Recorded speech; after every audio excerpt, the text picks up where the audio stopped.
Hello, I'm Jace. This is going to be my second video for the semester, and this is my second time recording this video. For context, I recorded this yesterday, and for whatever reason, my computer's microphone is no longer working, which is why we're using headphones today. I'm going to do the same thing I did last time, and we are doing a topic about classical conditioning. I took notes, so I'm going to kind of just talk about what I found interesting. It was originally researched by Ivan Pavlov. He was the scientist who did the famous Pavlov's dog experiment, where he basically paired a neutral stimuli, which was the sound of the bell, with unconditioned stimuli, food.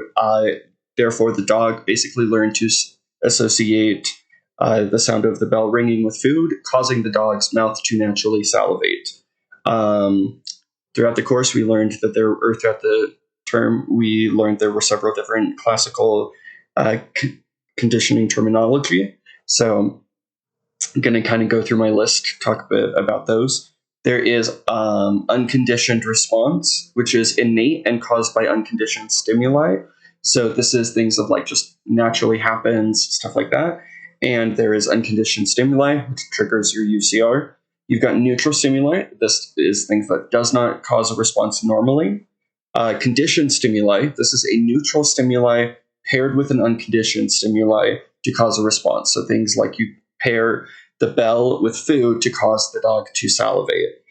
Conditioned response. This is the response to the conditioned stimuli.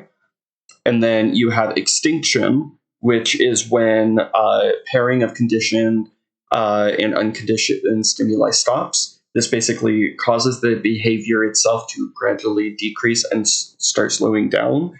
Therefore, the dog no longer salivates when they hear that bell. And finally, spontaneous recovery, a resurgence of that behavior after a period of no stimuli. So even though they go so long without hearing that bell, they suddenly begin salivating again after hearing a bell sound, even though they've gone so long without hearing that sound.